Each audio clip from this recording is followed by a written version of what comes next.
சட்டசபையில் அரசியல் விவாதம் நடக்கணும். ஆனா இன்று நடந்தது என்ன தெரியுமா? விஜயின் அப்பா கதை, உதயநிதியின் மனைவி பதிலடி, அதற்கு பிறகு இருவரையும் ஒரே பதிவில் விமர்சித்த ப்ளூ சட்டை மாறன். தமிழக அரசியலில் தற்போது பரபரப்பை கிளப்பிய இந்த விவகாரம் பற்றி பார்க்கலாம். தமிழக சட்டப்பேரவையின் நிறைவு நாளான இன்று அரசியல் சூடு உச்சத்தை தொட்டது. ஆளுநர் உரைக்கு நன்றி தெரிவிக்கும் தீர்மானத்தின் மீது பதிலளித்து பேசிய முதலமைச்சர் விஜய் திமுக மீது அடுக்கடுக்கான குற்றச்சாட்டுகளை முன்வைத்ததோடு எதிர்க்கட்சியை நேரடியாக தாக்கும் வகையில் ஒரு குட்டி கதையும் சொல்லி பரபரப்பை ஏற்படுத்தினார். சட்டசபையில் பேசிய விஜய் ஒரு குட்டி ஸ்டோரி சொல்ல தோன்றுகிறது, சொல்லலாமா என்று சபாநாயகரிடம் அனுமதி கேட்டார். அனுமதி கிடைத்ததும் ஒரு ஊரில் வெயில் அதிகமாக இருந்ததால் ஒருவர் கண்ணை கையால் மறைத்தபடி ஒருவரை தேடிக்கொண்டிருந்தார்.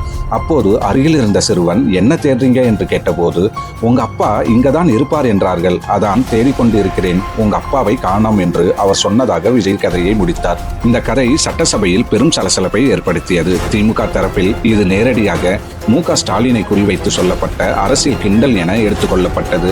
இதற்கு பிறகு எதிர்க்கட்சி தலைவர் உதயநிதி ஸ்டாலின் தனது எக்ஸ் பக்கத்தில் கடுமையான பதிலடி பதிவு வெளியிட்டார். அதில் சட்டப்பேரவையில் ஆளுநர் உரைக்கு பதிலுரை என்ற பெயரில் ஸ்கிரிப்டட் அவதூறுகளை அள்ளி வீசி ஆக்டிங் பெர்ஃபார்மன்ஸ் காட்டியிருக்கிறார் முதலமைச்சர் என்று தொடங்கிய அவர், பேரவையின் லைவ் கேமராவை சினிமா கேமராவாக நினைத்து முதலமைச்சர் பேசினார் என்றும் அதனை சிங்கிள் டேக்காக எடுக்க பேரவைத் தலைவர் மெனக்கெட்டது ஏற்றுக்கொள்ள முடியாதது என்று குற்றம் சாட்டினார். அதிலும் உதயநிதி பதிவின் மிக கடுமையான பகுதி விஜய் சொன்ன குட்டி கதைக்கான பதில்தான். குட்டி கதை சொல்கிறேன் என்ற அவரது உளறல் அவை மாண்புக்கு எதிரானது. செங்கல்பட்டு கோர்ட்டில் கணவனை தேடும் மனைவி கதையெல்லாம் தமிழ்நாட்டுக்கே தெரியும். எனவே நடிகர் விஜய் என்பதை மறந்து இனியாவது தமிழக முதலமைச்சராக நடந்து கொள்ள வேண்டும் என்று உதயநிதி நேரடியாக தாக்கினார். இந்த வரிகள் வெளியானதுடன் விஜய் திமுக மோதல் அரசியல் விவாதத்தை தாண்டி தனிப்பட்ட வாழ்க்கையை நோக்கி நகர்ந்து விட்டதாக விமர்சனங்கள் கிளம்ப தொடங்கின. இந்த சூழலில் திரைப்பட விமர்சகர் ப்ளூ சட்டை மாறன் வெளியிட்ட பதிவு தற்போது கவனம் ஈர்த்துள்ளது. அவர் தனது பதிவில் இதுவரை தனிப்பட்ட வாழ்க்கையை சட்டசபையில் ஆளும் மற்றும் எதிர்க்கட்சி தலைவர்கள் பேசியதில்லை. உங்க அப்பாவை காணும் என விஜய் பேசியது முதல்வர் பதவிக்கு அழகல்ல.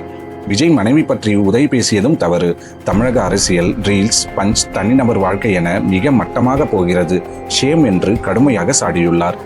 சமூக வலைதளங்களிலும் இந்த விவகாரம் சூடுபிடித்துள்ளது. ஒரு தரப்பு திமுக தொடர்ந்து விஜயை விமர்சனம் செய்ததற்கான பதில்தான் இது என ஆதரிக்கிறது. மற்றொரு தரப்பு மக்கள் பிரச்சனைகளை பேச வேண்டிய சட்டசபை தனிப்பட்ட விமர்சனங்களின் மேடையாக மாறக்கூடாது என கண்டனம் தெரிவிக்கிறது. இறுதியில் அரசியலில் வெல்ல வேண்டியது வார்த்தை போர் அல்ல, மக்களின் நம்பிக்கையை தான்.